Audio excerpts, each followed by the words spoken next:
What is the most deadly contract term that you don't even know exists in your contract? Let's get started.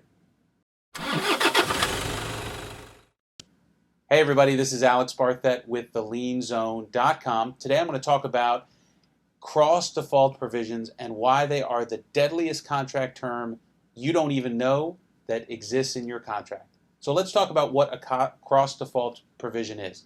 It is a contract provision that says that if you default on your contract, the contractor or the owner can hold you in default on any other contract you have, even if those other contracts are not in default.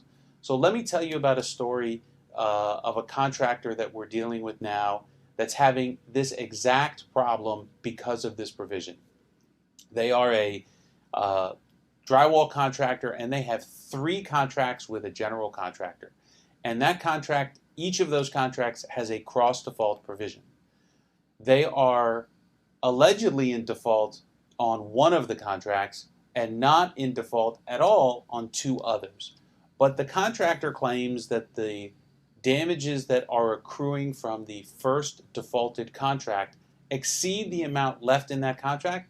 So they are saying to our client, the subcontractor, not only are we not paying you on the contract that we think you're in default on, but we're not paying you the money that we know you're not in default on the other 2 contracts because you are in default on the first contract. This is a very difficult contract term to deal with because in Florida, cross-default provisions, if written correctly, are valid and enforceable.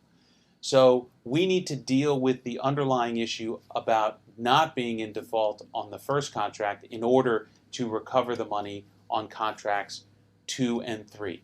So as a contractor, what do you need to do to solve this problem?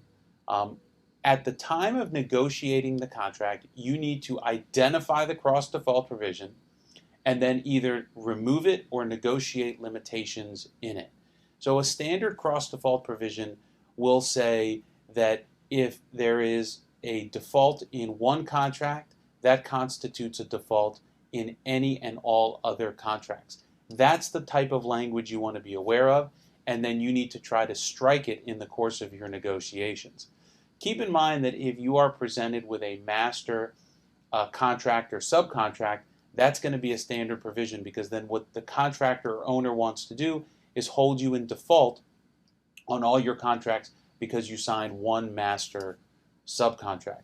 Some of the limitations that you can put in your negotiations of a cross-default provision are limit the cap of the amount of damages that are available from any other contract, or you can include notice and opportunity to cure before any default comes into play.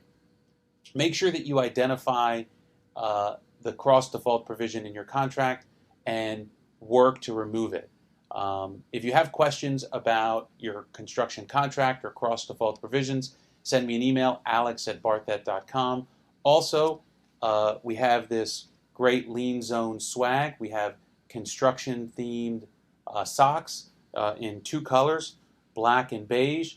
If you want to win a pair, send me an email with a question, and if we use your question in an upcoming video, we'll send you a pair of socks. See you next time.